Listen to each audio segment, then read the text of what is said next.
You signed the prenup, Aaron. That means you leave with the same thing you came with. Absolutely nothing. Marcus's cruel laugh echoed through the sterile penthouse as he draped his arm around his pregnant mistress. He thought he had won. He saw the quiet woman in a cheap coat trembling before him and believed she was defeated, but he never stopped to consider who she might call. He had no idea that the black sport utility vehicle, pulling up 42 floors below, was not a taxi, but a car sent by his biggest corporate rival. Marcus was about to learn a very hard lesson. Silence does not equal weakness. This story will show you why the quietest person in the room is often the most dangerous, why you should never mistake kindness for weakness, and why the man who thinks he has won everything is usually the one who is about to lose it all. Stay until the end, because the moment she hands him that $1 bill will change how you see power forever. This was the calm before the storm. The rain in Seattle usually felt like a simple warning, but on this Tuesday night, it felt like a final sentence. Aaron stood at the floor-to-ceiling window of the penthouse on the 42nd floor. She watched the city lights melt into a blur through the downpour. Behind her, the only sound in the vast, cold living room was the harsh tear of a zipper being pulled shut. "Are you even listening to me?" Marcus's voice was a sharp blade, the same one he had used to chip away at her self-worth for 3 years. Aaron turned around slowly. Her husband, Marcus Vance, stood near the doorway with a leather suitcase at his feet. It was not his suitcase. It was hers, the same old beaten-up case she had with her when she moved in 3 years ago. "I heard you, Marcus," she said quietly. Her voice was firm, but inside her cardigan pockets, her hands were shaking. "You want me to leave?" "I don't just want you out, Aaron. I am kicking you out, tonight." Marcus glanced at his Rolex, a platinum watch she knew was worth more than her father's entire retirement savings. "Lydia is moving in tomorrow morning. I don't want her to see your clutter. It is bad for the baby's energy." The name Lydia felt like a spike of ice driving into Aaron's chest. Lydia was not just some woman. She was Marcus's own personal assistant, a woman Aaron had once cooked dinner for. A woman Aaron had thanked for clearing Marcus's schedule so he could be home for their anniversary. The same anniversary he had spent the entire time texting Lydia under the table. "She's pregnant," Aaron stated, not as a question. The whispers from the doorman and the cleaning staff, who always looked at her with pity, had reached her weeks ago. 4 months. A smirk appeared on Marcus's face as he adjusted his silk tie. "It's a boy, an heir, something you clearly were unable to provide." That was the most vicious blow. Marcus knew all about her medical complications, the secret visits to Dr. Henderson, and the tears she cried alone in the guest bathroom. He knew she craved a family more than anything. "We have a lease, Marcus. My name is on the building security list." Aaron tried to reason with him, knowing it was useless. Marcus let out a dry, humorless laugh. He walked to the coffee table and picked up a thick envelope. He tossed it right at her. It hit her in the chest and then fluttered to the carpet. "That is the divorce filing and a reminder of the prenuptial agreement you signed. Article 4, Section 2. In the event of infidelity or a divorce started by the higher-earning spouse, the dependent spouse gives up all rights to alimony, property, and assets." Aaron looked down at the papers. "I never cheated on you." "It doesn't matter," Marcus sneered, taking a step closer to tower over her. "I have very aggressive lawyers, Aaron. Silas Thorne is representing me. Do you have any idea what he bills per hour? It is more than you used to earn in a whole year as a librarian. If you try to fight me, I will bury you under so many legal fees you will be begging to sleep in a cardboard box. Just sign the uncontested divorce papers, take your trash, and get out." He kicked the suitcase in her direction. She stared at the man she had married. She remembered the incredible charm he had when they met 3 years ago, the humble architect who claimed to love her quiet intelligence. It had all been an act. He married her because she was safe, a nobody from nowhere who would not challenge him as he built his empire, or so he had thought. "You are making a mistake, Marcus," Erin said, her voice sinking to a whisper. "The only mistake I made was believing you could ever fit into my world," he shot back. "You are dull, Erin. You have no connections, no ambition, and absolutely no style. Lydia, she fits my brand. You are just a placeholder." The private elevator chimed, and its doors slid open. 2 security guards, men Erin greeted by name every morning, stepped inside. They looked at the floor, unable to make eye contact with her. "Escort Mrs. Vance out," Marcus commanded, turning his back to pour a glass of scotch. "And take her key card." "Mr. Vance, it is pouring rain outside," one of the guards, a kind man named Jerry, muttered. "Not my problem, Jerry. Do your job, or I will find someone who will." Erin raised her hand to stop Jerry from taking her arm. "It is okay, Jerry. I can walk." She bent down to pick up the envelope and her suitcase. She did not pack any of her clothes. She did not take the jewelry he had bought her for public appearances. She did not take the tablet or the credit cards. She took only the suitcase she had arrived with.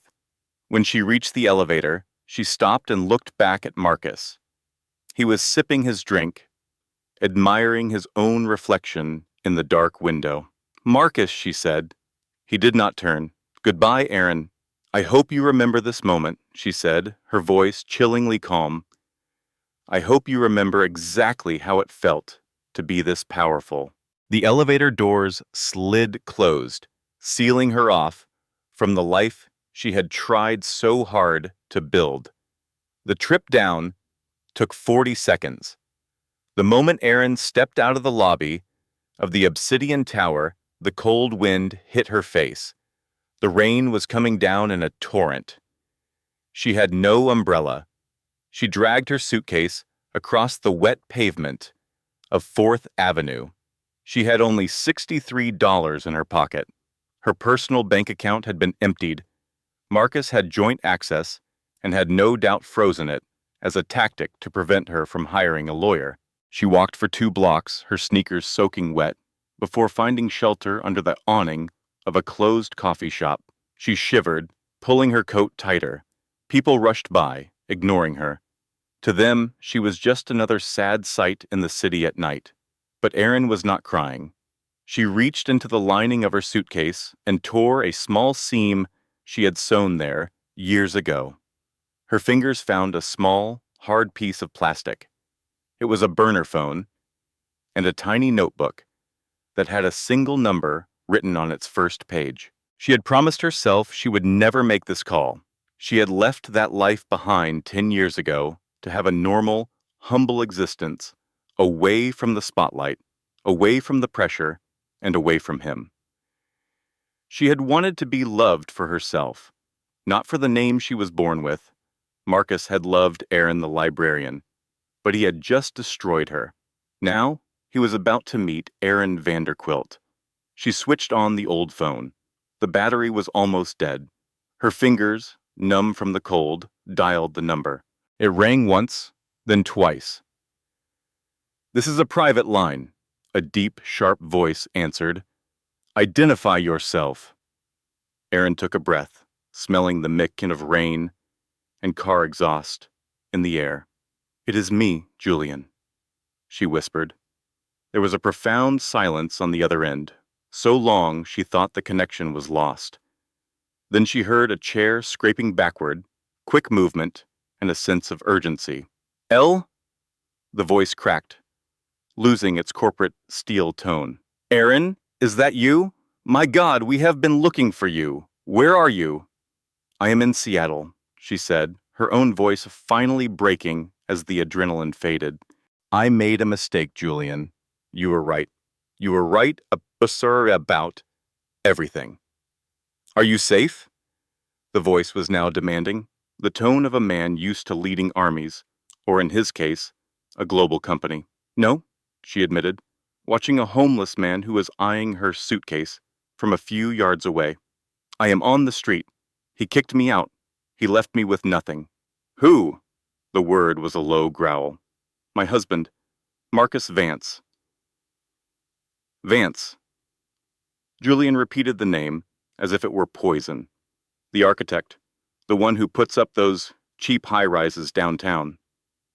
Yes. Stay exactly where you are. Share your location. Do not move. Julian, I do not want to come back to the family. I just need a lawyer. A good one.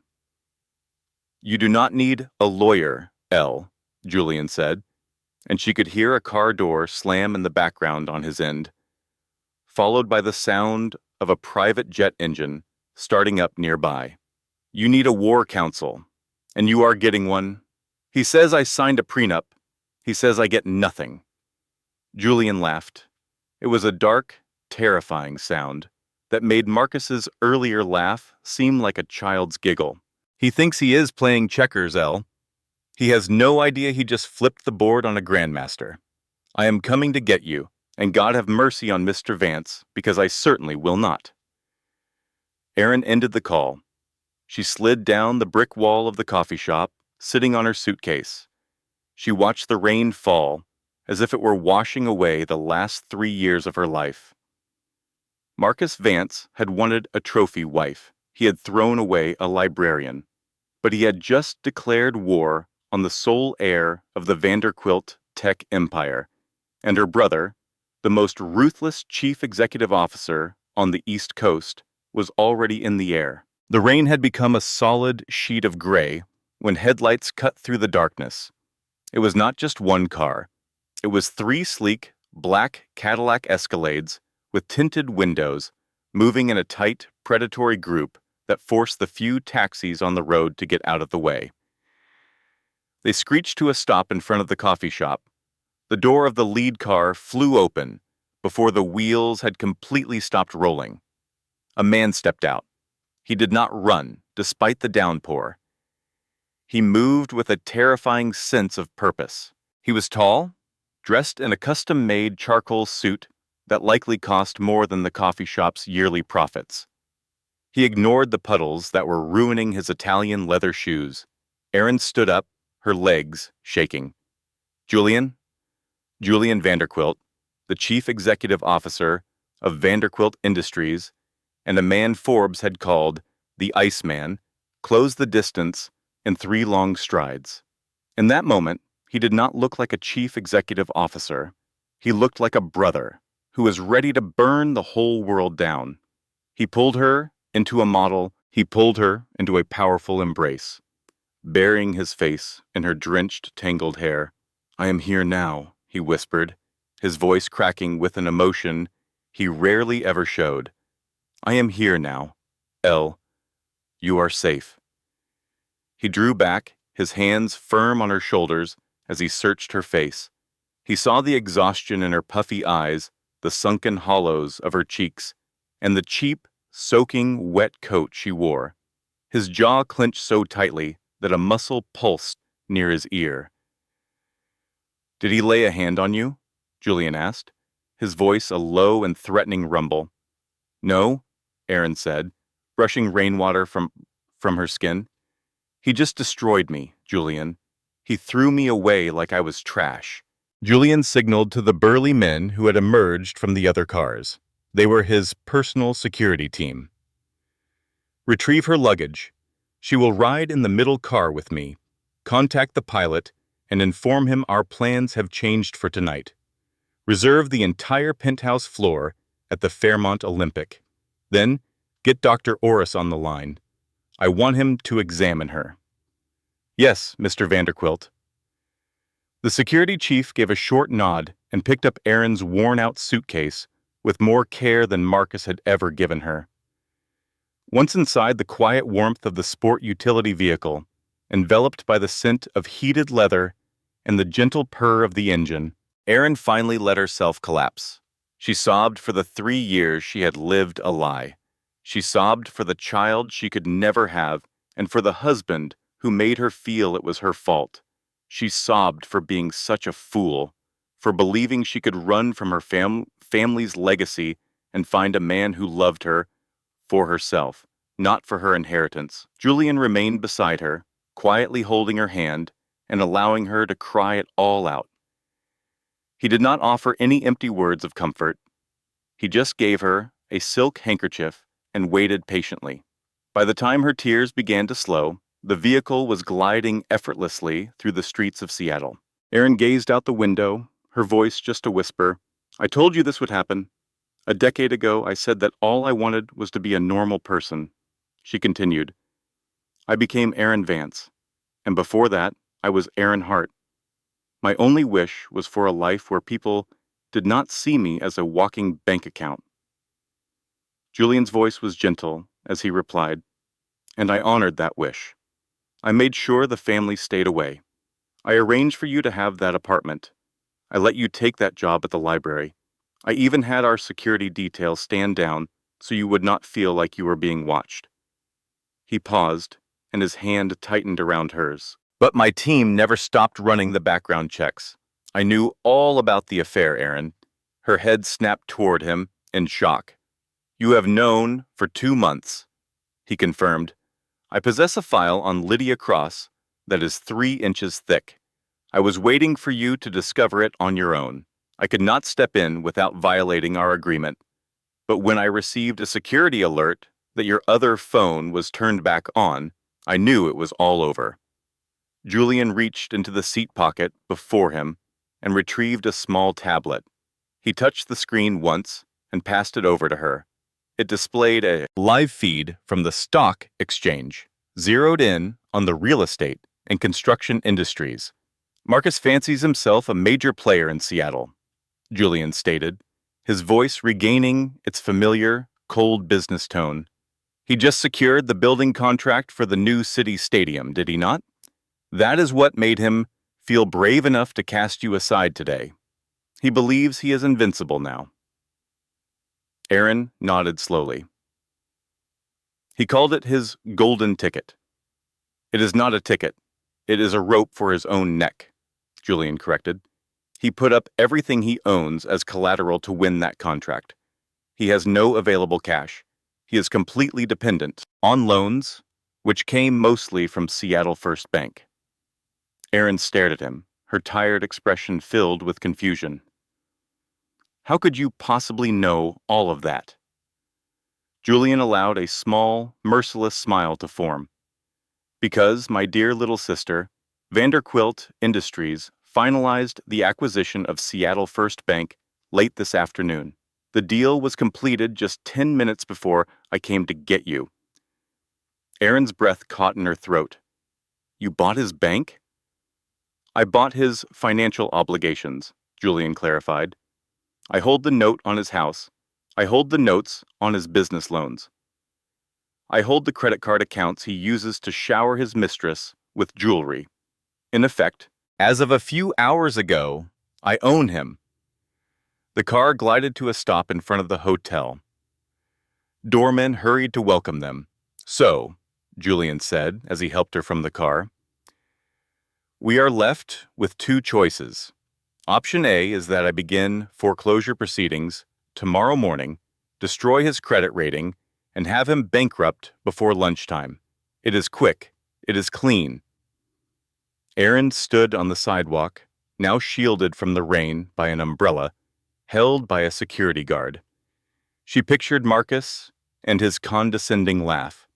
She pictured him checking his watch as he threw her out. She pictured Lydia moving into her house and putting her hands on her personal things. "No," Erin declared, her voice becoming firm. "That is far too simple. He has to suffer.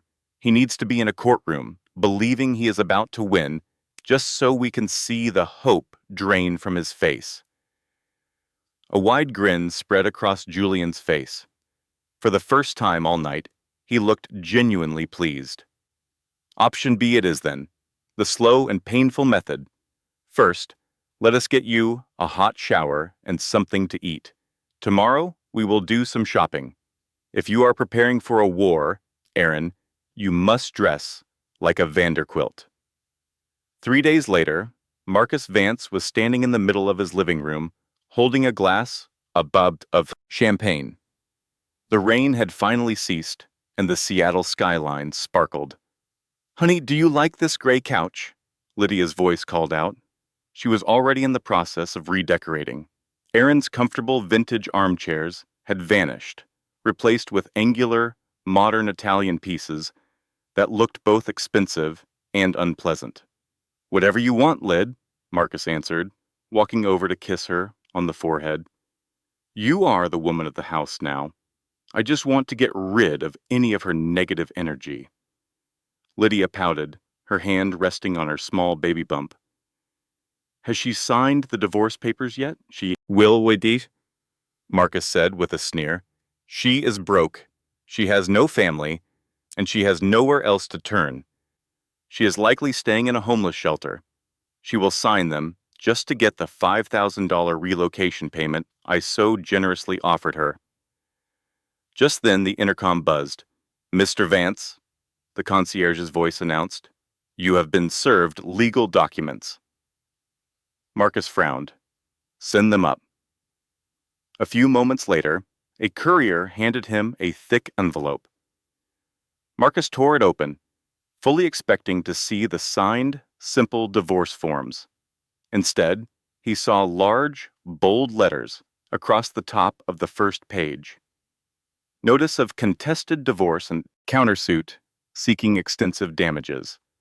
Marcus scanned the legal document, his face flushing with anger. She is actually fighting this. On what basis? Emotional distress? Fraud? He let out a sharp laugh and tossed the papers onto his new glass table. "The woman is delusional. She found some lawyer from a strip mall to try and intimidate me." He picked up his phone and called Silas Thorne. "Silas, my ex-wife is attempting to challenge me." Silas's voice came through the phone, smooth and unimpressed. "I saw the electronic filing, Marcus. It is quite charming. They filed it in King County Superior Court. The hearing is scheduled for Friday. It is an emergency motion for spousal support." Marcus roared into the phone. "Spousal support? The prenuptial agreement specifically waives that right." Silas explained calmly, "We will go into the courtroom, show the judge the agreement, and he will dismiss her case in less than 10 minutes. It will cost you about an hour of my billing time, but seeing her fail will be amusing." "Do you want me to offer a settlement?" Marcus spat back. "Absolutely not. I want to destroy her. I want her to stand in that courtroom and hear the judge declare that she is worth nothing. Friday at 9 a.m. it is. You should wear the Navy suit. It communicates authority." The courtroom carried the scent of floor polish and old coffee. Marcus was seated at the defendant's table, looking flawless in his Navy suit. Lydia sat in the public gallery just behind him, dressed in a white dress that highlighted her pregnancy, perfectly playing the part of the devoted new partner. Silas Thorne was next to Marcus, scrolling through his emails on a tablet with a gold case. "Calm down, Marcus. This is just a formality." "I just want this to be finished," Marcus grumbled, nervously tapping his foot. At 5 minutes before 9 in the morning, the large oak doors swung open. Marcus glanced back, expecting to see Erin in her usual frumpy gray sweater, looking completely intimidated. A woman entered the courtroom. It was Erin, but an entirely different version of the Erin he knew. She was dressed in a cream-colored suit that was expertly tailored to fit her perfectly. The outfit was elegant, powerful, and it radiated wealth. Her hair, which she normally kept in a messy bun, was professionally styled in soft, shining waves. She wore large sunglasses, which she took off with a slow, deliberate motion, revealing eyes that were sharp and confident. But it was her shoes that Lydia noticed immediately. from the back of the room. They were Louboutins with the signature red soles, the very same ones Lydia had been pleading with Marcus to purchase for her for months. Where did she get the money for that? Marcus whispered to Silas with a frown. She was penniless 3 days ago. Credit cards, I imagine, Silas said dismissively. Going into debt looks terrible during a divorce proceeding. We can use that against her. Erin walked confidently to the plaintiff's table and sat down by herself. She set a single, slim file folder down in front of her. She did not look at Marcus. She did not look at Lydia. Her gaze was fixed on the judge's empty chair. Where is her attorney? Marcus sneered. Did he abandon her already? She is representing herself, Silas chuckled. Pro se, oh, this is going to be a bloodbath. The judge despises people who represent themselves. They slow everything down. All rise, the bailiff called out. The Honorable Judge Kincaid presiding.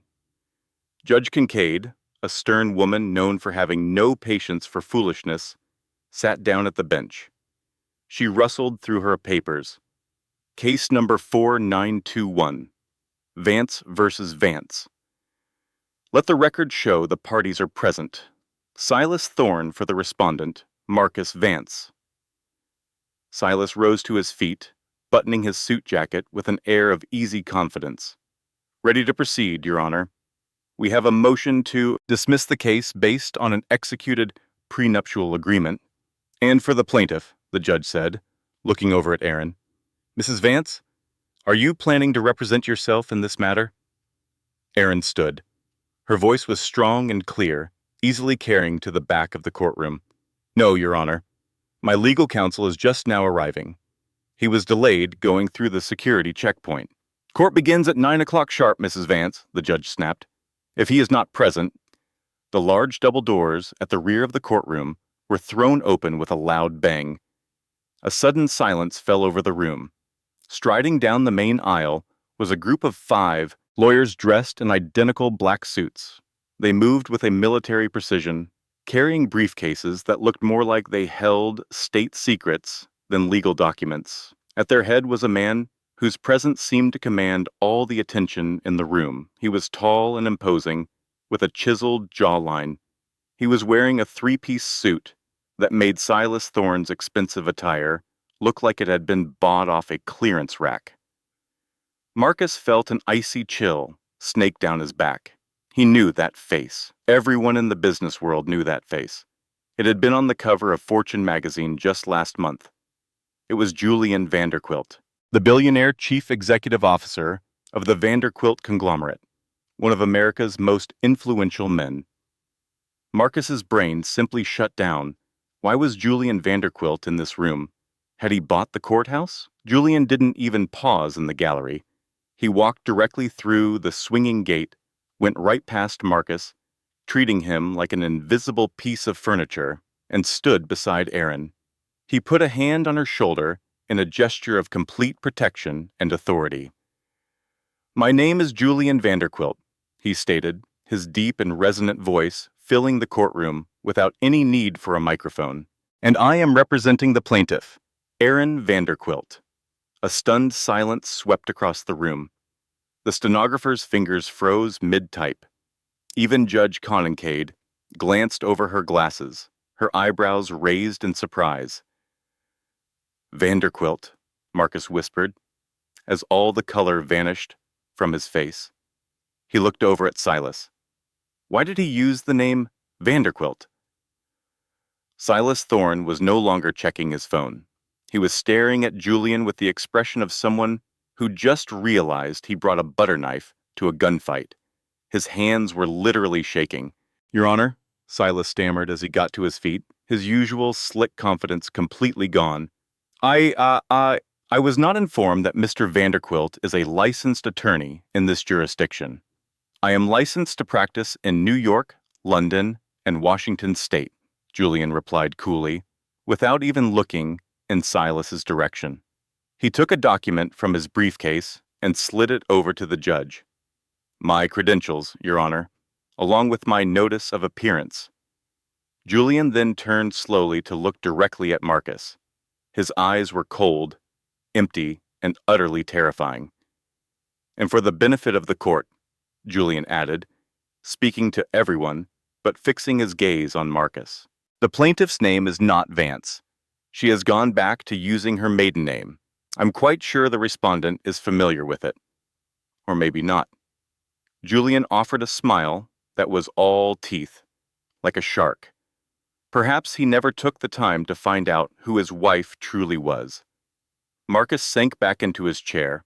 He looked at Erin, really looked at her, and suddenly he saw the family resemblance, that same distinct nose, the same sharp line of her chin. He hadn't married a nobody.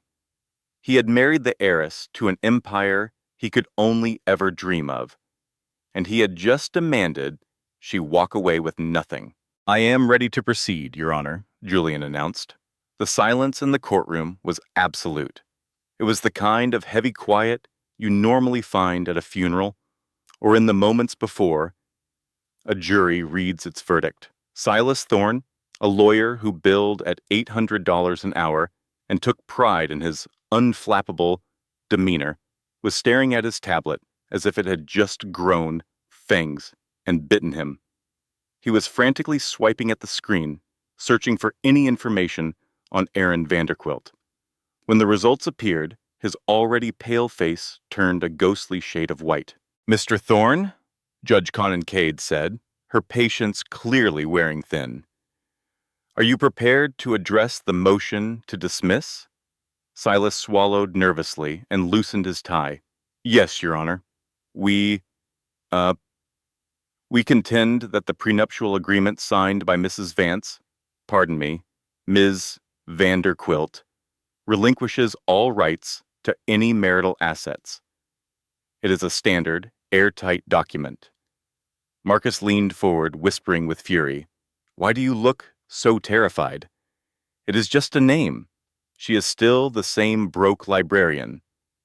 Julian Vanderquilt did not bother to sit down. He stood at the podium, his stance as relaxed as a predator observing its cornered prey. "Your Honor," Julian started, his voice as smooth as silk, but with an edge like a razor blade.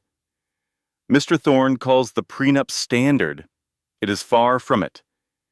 It is a cruel and oppressive document created to take advantage of a partner with less apparent power, but we are not here today to debate the fairness of this agreement." Marcus smirked. Good, he thought. He knows he has no way to beat the contract. "We are here," Julian went on, "to enforce it." Marcus's brow wrinkled in confusion. "Enforce it?" Julian opened a binder made of fine leather. Article 6, Section B of this agreement specifies, in the case of a divorce, both individuals will keep sole ownership of any assets they had before the marriage, and any inheritance they received during it. "Is that accurate, Mr. Thorne?" "Yes," Silas answered, sounding bewildered. "That is what protects Marcus's company."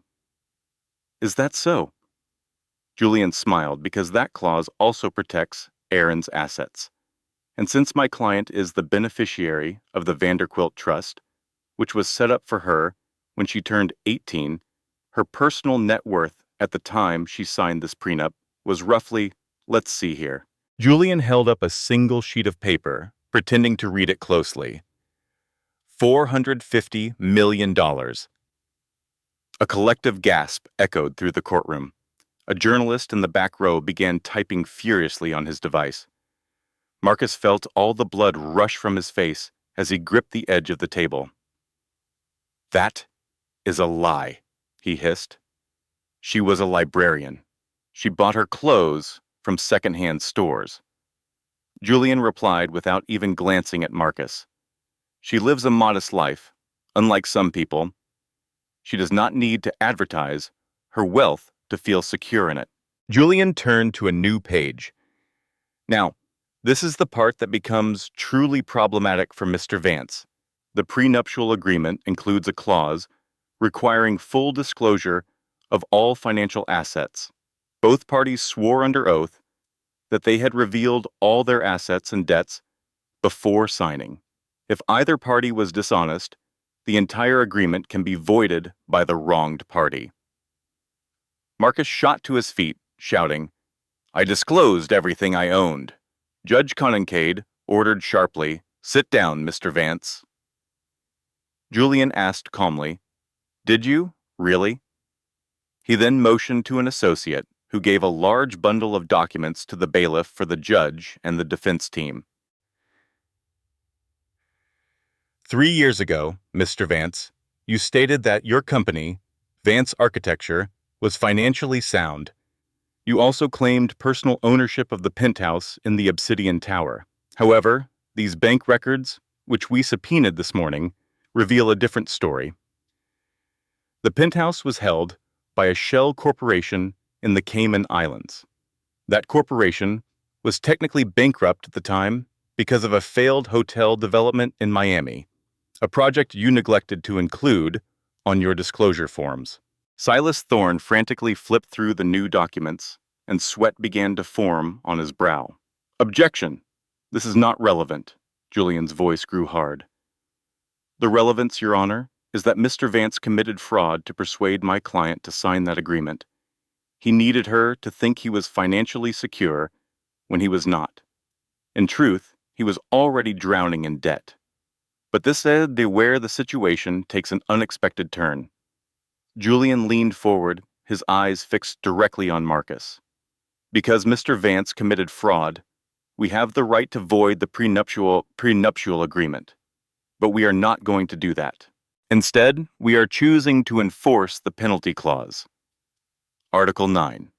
It states that if one party concealed debts greater than $100,000, that party must forfeit 50% of their marital asset appreciation to the other spouse as a penalty." Julian paused to let the words sink in. "Mr. Vance's company has increased in value over the past 3 years, largely because of the new City Stadium contract. That is a contract he secured using designs that we can prove were significantly shaped by my client's unacknowledged contributions." Marcus lost all control and screamed, "She is a librarian. She does not know a single thing about architecture." Erin rose to her feet. She did not need Julian's help for this part. She looked directly into Marcus's eyes. Her voice was quiet but clear. "Who corrected the load-bearing calculations for the West Wing design, Marcus? Who was the one that suggested using cross-laminated timber to reduce the carbon footprint, which was the specific reason the City Council awarded you the contract?" She let the questions hang in the air. "You were drunk on scotch that evening. I sat down at your computer, and I fixed your mistakes." Marcus's mouth fell open, but no words came out. He remembered. He could recall waking up to find the work completed, assuming he must have done it himself during an alcoholic blackout. He had never bothered to ask. He had simply taken all the credit. Julian delivered the final blow. "We are freezing Mr. Vance's assets while we conduct a full audit of his actual financial position. We are also filing suit for 50% of Vance Architecture, in addition to all legal fees. And since my hourly rate is substantially higher than Mr. Thorne's, that will be a very large bill." Judge Conincade reviewed the evidence. She looked over at Marcus, who was now visibly trembling. "Motion to dismiss is denied," the judge declared, striking her gavel with finality. "A temporary restraining order on all assets of Vance Architecture is granted. Mr. Vance, you will provide complete access to all of your financial records to Mr. Vanderquilt's forensic accountants by 5 p.m. today." Silas let out a panicked squeak. 5 p.m., Your Honor? That is only 6 hours from now." The judge replied dryly, "Then you had better get busy making copies. Court is adjourned." Leaving the courthouse was like running through a storm. The media had already caught the Vanderquilt name. Camera flashes went off everywhere. Reporters shouted questions. "Erin, is it true that you are the Vanderquilt heiress?" Marcus, were you aware that your wife is a billionaire? Mr. Vanderquilt, do you plan on buying the Seahawks? Julian's security detail pushed through the crowd of reporters like a bulldozer. Marcus, however, was completely surrounded. He shoved his way through the microphones, his face a picture of pure panic. Lydia trailed just behind him, looking as if she might be sick at any moment. Marcus, what is happening? Lydia hissed as they finally fell into his Mercedes. Is she really getting half of the company? Marcus slammed his hand against the steering wheel. Shut up, Lydia. She is not getting anything. This is just a trick. It is all smoke and mirrors. He insisted, I am the architect. I am the genius behind it all. They cannot do this to me. But his hands were shaking so violently that he could not fit the key into the ignition. He sped recklessly back to the Vance Architecture headquarters on Fifth Avenue. He had to shred paperwork. He had to delete the emails about the failed Miami project. He needed to transfer the money from the offshore accounts before the asset freeze was enforced. He burst through the doors into his firm's lobby, expecting the normal sounds of business, the receptionist's greetings, and interns rushing by with coffee. The lobby was completely silent. In the middle of the room stood 4 individuals in dark business suits with identification badges clipped to their jackets. They were packing files into boxes. What is this? Marcus roared as he stormed past the front desk. Who are all of you? A woman with short, gray hair stepped toward him. Mr. Vance, I am Agent Miller with the Forensic Audit Division. We are acting on the authority of the court-appointed receiver. Marcus stared in disbelief. Receiver? I own this company. Building. That is no longer the case, sir, Agent Miller stated plainly. The bank is calling your loans due, specifically the commercial mortgage for this building and the credit line that covered your payroll. The bank needs to give 30 days notice before they can do that. Not when there has been a significant negative change in the borrower's financial situation, the agent countered. The asset freeze, ordered by Judge Kincaid 1 hour ago, qualifies as a significant change. Seattle First Bank is invoking its right to demand full and immediate payment. Marcus felt the blood drain from his face. Seattle First Bank. He could hear Julian's voice in his head. Vanderquilt Industries finalized the acquisition of Seattle First Bank this afternoon. He had stumbled directly into their trap. Julian did not just file a lawsuit against him. He purchased the very foundation Marcus was standing on, and now he was yanking it away. Marcus. He spun around to see his chief financial officer, David, exiting his office, holding a cardboard box filled with his belongings. David's face was ashen. David, you have to tell them. Tell them we have the cash on hand. We do not, Marcus, David mumbled, refusing to meet his gaze. You used up our reserves on the renovations for the penthouse and the engagement ring for Miss Cross. Lydia, who had just entered the room, stopped in her tracks. Every eye in the office is darted to the enormous diamond on her hand. In an instant, it transformed from a token of love into a piece of incriminating evidence. I am submitting my resignation, Marcus, David said under his breath. I cannot get caught up in a fraud investigation. I have a family to think about, you gutless coward, Marcus shouted. I am the one who made you. You exploited us, David shot back. Then he walked straight out the door. Marcus bolted toward his office, but the handle would not turn. A security guard, undoubtedly one of Julian's new hires, stood in his way. Your access has been revoked, Mr. Vance. This is my private office. Not until the financial audit is finished, sir. We are asking you to leave the premises, or we will be forced to escort you out. Marcus staggered backward, his breath catching in his throat. He scanned the wide-open office. All of his employees, the architects, the designers, the engineers, were all staring at him. He saw no support in their faces, just secondhand embarrassment. They already knew. They had seen the reports. They knew their boss had thrown out his wife, only to discover she could buy and sell him a dozen times over. His eyes found Lydia. She stood near the elevator, her thumbs flying across her phone screen. Lydia, listen, we will drive to the lake house. We can sort all of this out. Lydia glanced up, and her entire demeanor had shifted. The wide-eyed admiration he was used to had vanished, replaced with a cold, strategic look that was unsettlingly familiar. The lake house? She questioned. The one you told me was solely in your name? Or does a shell corporation own that one too? It is. It is a bit complicated, but we are a team, are we not? We are having a baby boy. Lydia's gaze dropped to her belly, and then returned to his face. I require stability, Marcus. You promised me a comfortable life. You told me there would be no chaos. This, she said, motioning toward the federal agents and the packing boxes. This is not comfort. This is a federal crime. I am the one being wronged here, Marcus insisted. She deceived me.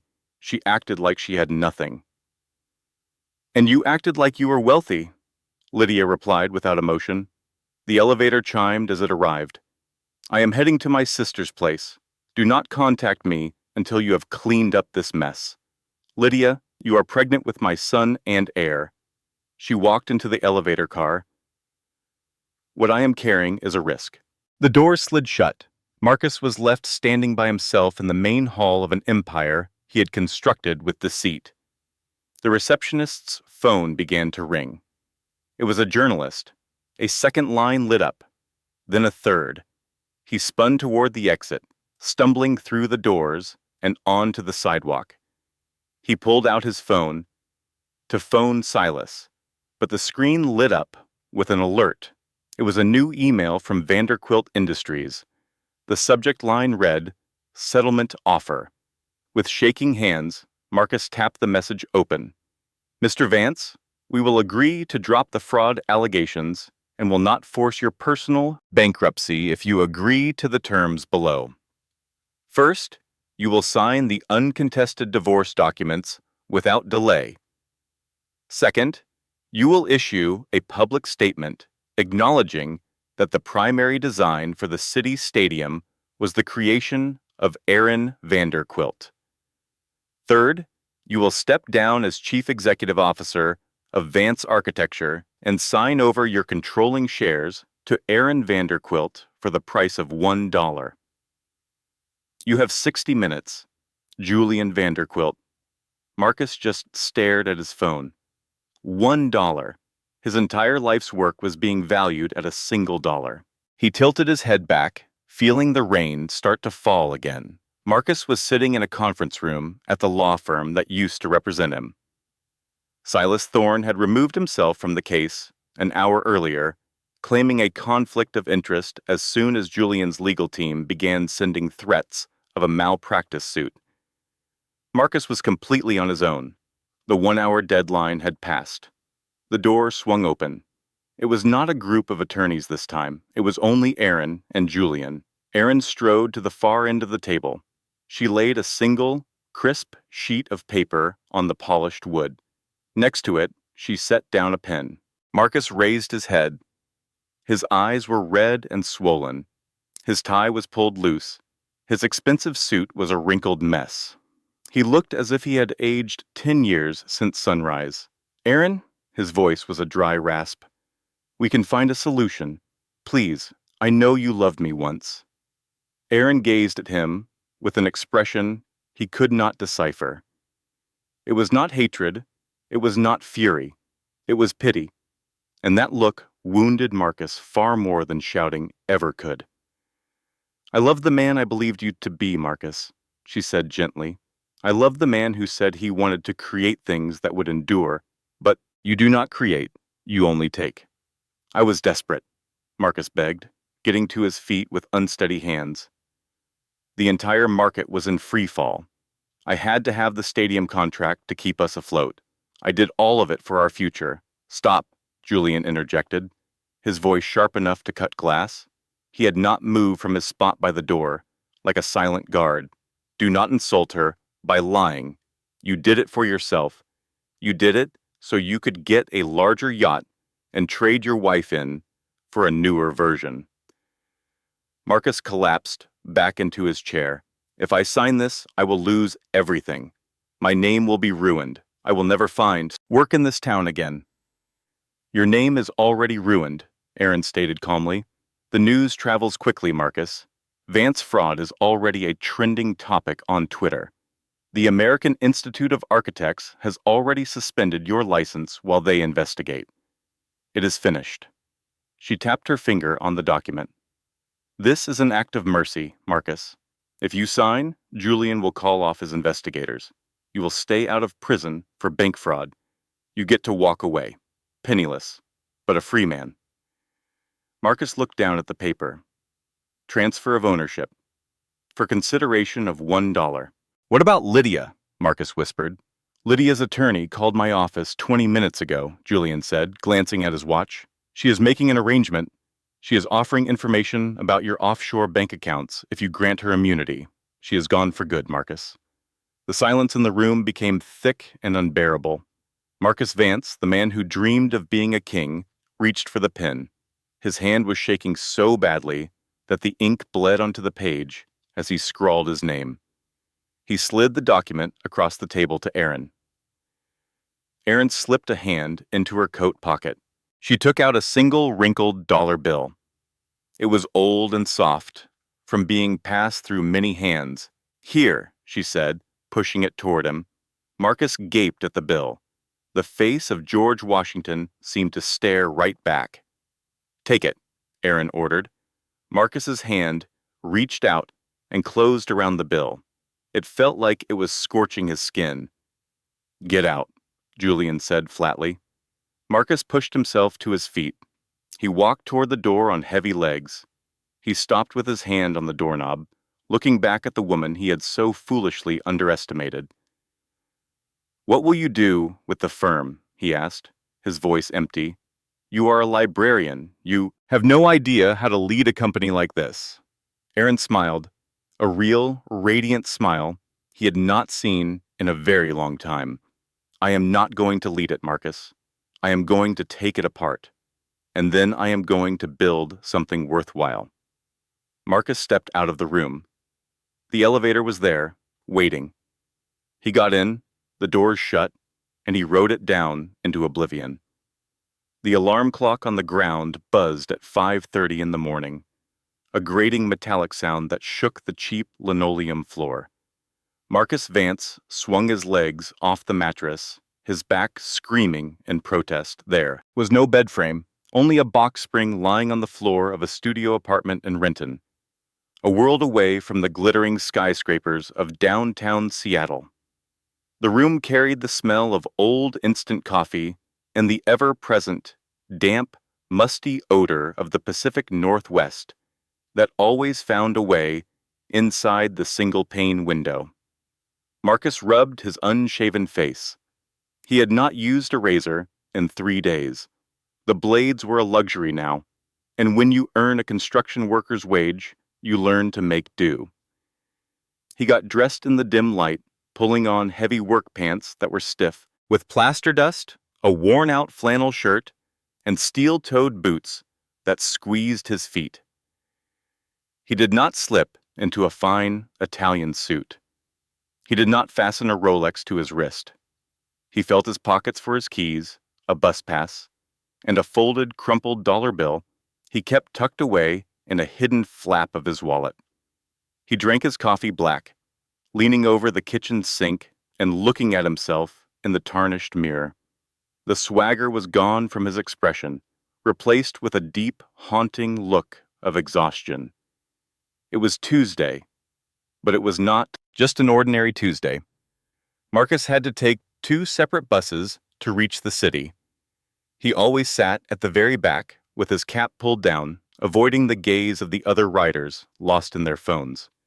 He used to be the one sitting in the back of a private car, scrolling through emails on a tablet and feeling annoyed by the morning commute. Now he was just part of the commute he used to despise. He stepped off the bus at 4th and Pike and walked for 6 blocks. He knew he should not have come. It was a form of self-punishment, nothing more. But he could not resist. The construction project that had been the start of his downfall was now complete. 6 months prior, this very spot was meant to be the Vance Millennium Tower, a tribute to his own ambition, a sharp glass spike aimed at the clouds. He had gambled his marriage, his principles, and his own soul to make it happen. Now, standing on the opposite side of the street, shivering in his jacket against the sharp autumn breeze, he saw what it had become instead. The new building was shorter, more inviting. The harsh, aggressive lines from his own design were gone, replaced by softer curves. The exterior was not cold, polished steel. It was a mix of reclaimed wood and vertical gardens that made the whole building feel alive, as if it were breathing with the city. A huge banner, stretched between two old oak trees, announcing the grand opening of the Aaron Vance Community Center and Public Library. He felt a pit in his stomach as he realized she had kept his last name. It was not a sign of respect, but a constant public reminder of her victory. She had taken his name, a brand he'd spent years linking with wealth and power, and transformed it into a symbol of generosity and public service. It was as if she had remade his identity without ever asking. A diverse crowd began to form, filled not with the high society people he once chased, but with everyday folks. He saw students carrying heavy backpacks, older couples walking hand in hand, and young mothers guiding their strollers. An authentic energy buzzed through the air, a genuine excitement Marcus had never managed to create, even with all his public relations firms. And in that moment, he saw her. Aaron stepped onto the elevated plaza. For a second, Marcus forgot how to breathe. She looked transformed. It was not just the expensive cream cashmere coat she wore, but an aura of freedom that surrounded her. The constant tension that had gripped her shoulders during their marriage had completely vanished. Her hair flowed freely, dancing in the wind. She was laughing at something the man beside her said. Marcus had to squint to see him clearly. The man was tall, dressed in a tweed jacket and glasses. He didn't have the predatory look of Julian. He seemed more like an academic or a writer with a gentle face. He rested a hand on the small of Aaron's back, a gesture so casual, so intimate, it struck Marcus like a physical blow. A voice suddenly echoed from the speakers. "Ladies and gentlemen," the mayor began, "welcome to a brand new chapter for Seattle." Marcus could only watch the ceremony, feeling like a ghost at his own funeral. He stood there and listened as the mayor celebrated the vision of a woman who knew that a home was more than just four walls. It was a community. Then Aaron approached the microphone. "Thank you," she said. Her voice rang out, clear and strong across the plaza, echoing off the surrounding glass towers. "A year ago, I was informed that I had no place in this city's future. I was told that a person's value is based on what they can acquire." She paused, her gaze sweeping over the audience. For one heart-stopping moment, Marcus was certain she had spotted him. He instinctively ducked behind the cover of a street lamp. "But I have since learned that true worth is measured by what you can give," Aaron declared, her hand gently resting on her stomach. The small curve of a baby bump was just visible beneath the cashmere. Marcus gripped the cold metal pole for support. A baby. Lydia had ended her pregnancy just a week after the scandal hit the news, refusing to be connected to a ruined outcast. She had left for Los Angeles to chase after a movie producer. But Aaron was starting a family. "This center," Aaron announced, gesturing to the building behind her, "was built from the ashes of a terrible mistake. We tore down a monument of ego to lay a foundation for everyone. This library is for the student searching for a quiet corner to dream. This legal clinic is for the partner who needs help escaping a dangerous situation. This is for all of you." The applause that followed was thunderous. It was not the polite, restrained clapping of high society. It was a genuine roar of gratitude and support. Marcus felt a single tear roll down his cheek, cold with anger. He angrily wiped it away. He had erected skyscrapers. He had collected awards. But no one had ever looked at him with the kind of admiration that crowd showed for her. "She's incredible, isn't she?" Marcus nearly jumped out of his skin. A woman holding a bag of groceries was standing beside him, smiling toward the stage. "I knew her once," Marcus mumbled, his voice hoarse. "You're very lucky," the woman replied. "She's the one who saved this neighborhood. That developer, Vance, the one who wanted to destroy the community garden for his own project. I heard he's in prison or something now. Good riddance." Marcus pulled his collar up higher. "Yeah, good riddance." Back on the stage, it was time for the ribbon cutting. Julian Vanderquilt came forward. He appeared as powerful as ever, yet a certain softness entered his eyes when he looked at his sister. He passed her the large scissors. Aaron snipped the ribbon. A jazz band immediately started a lively tune. Confetti, made from biodegradable recycled leaves, showered down on the joyful crowd. Marcus turned and walked away. He could no longer stand to watch their happiness. It felt too bright, and his world had become too dark. He continued down the street, his work boots feeling heavy on the concrete. He walked past a fancy furniture store, the type he and Lydia used to frequent. In the large window, he saw his own reflection, a weary, middle-aged man who worked with his hands with nothing left but a sore back and a story nobody would ever believe. He dug into his pocket and took out the dollar bill. He pressed it flat against the storefront window. Transfer of ownership. Consideration, $1. It was not just the sale price of his empire.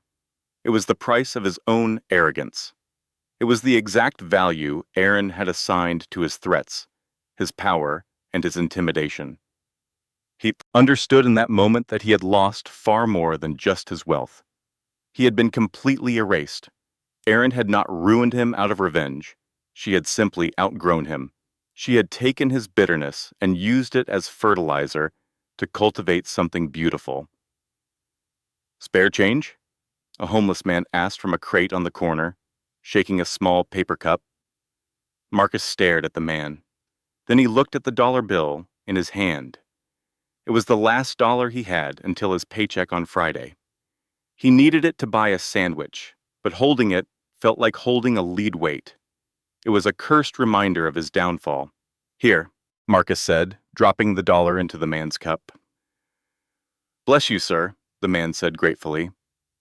"Don't," Marcus answered grimly. "It's worthless." He walked to the bus stop and blended into the gray city landscape, disappearing into the backdrop of a world he once believed he ruled.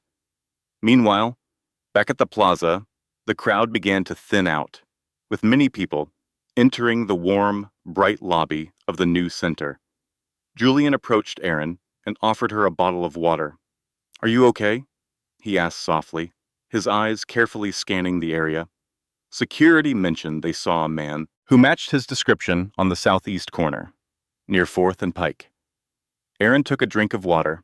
She glanced toward the corner where the bus stop was located. The street was now empty. "I know," she replied. "I felt his presence. Do you want me to have him removed? I can get a restraining order issued before lunch." Aaron simply shook her head, a faint, sad smile on her face. She turned her attention to Liam, who was busy showing a group of children where the kids' reading room was. "No, Julian," she said. "Let him watch. Let him see what true power really is." She then placed a reassuring hand on her brother's arm. "Besides, he is trapped in a prison that he built himself. Its walls are made of regret, and there is no chance of parole from that." Julian nodded slowly. "You are too good for him. You always were, even when you were hiding away in that library. I was not hiding, Aaron corrected him gently, linking her arm in his. I was reading, and I learned that every villain is just a hero who has forgotten how to love. Well, Julian smirked, buttoning his coat, this villain is starving, and since you are the philanthropist of the year, lunch is on you. Aaron let out a laugh, a sound that was clear and pure, free from the weight of her past. Deal, but we are going to that taco truck on 3rd. I have a craving for spicy tacos. The billionaire chief executive officer raised an eyebrow. I was thinking of Liegos, Julian. This is a democracy now. They walked down the community center steps together. The brother who had once brought the storm and the sister who had brought the cleansing rain, leaving the shattered glass castle behind them to construct something that was truly built to last. Aaron's transformation from a silent wife into a force for justice is a powerful lesson.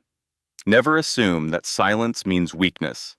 Marcus Vance was convinced he held all the power because he was the one with the loud voice and the prestigious career. He completely missed that real strength does not need to shout from the rooftops. It simply waits for its moment. In the end, the glass castle that Marcus constructed came crashing down because it was built on a foundation of lies. He didn't lose because Aaron had a rich brother. He lost because he fatally underestimated the character of the woman sleeping next to him each night. He was so busy chasing the illusion of success that he lost the reality of love. Aaron did more than just take his money. She seized control of his entire story. She transformed a monument to corporate greed into a safe haven for the community. She proved that the ultimate revenge is not just about defeating your enemy. It is about building a life so successful that they could never have even imagined it. She walked away with everything that mattered, not because she was a Vanderquilt, but because she was finally, truly herself. If you found yourself cheering when Julian stormed into that courtroom, or if you felt that surge of victory when Aaron handed Marcus that one single dollar bill, please hit that like button right now. Your support helps us bring you more stories of justice and ultimate triumph. What would you have done in Aaron's shoes? Would you have taken over the company, or would you have made sure Marcus went to jail? Tell me what you think in the comments section below. I promise I read every single one, and remember to subscribe and click the notification bell so you do not miss the next chapter in our saga of betrayal and revenge. Until we meet again, always remember that the truth will win in the end. This content was carefully researched, developed, and manually edited by our team to deliver meaningful lessons and lasting value. Thank you for being part of our story.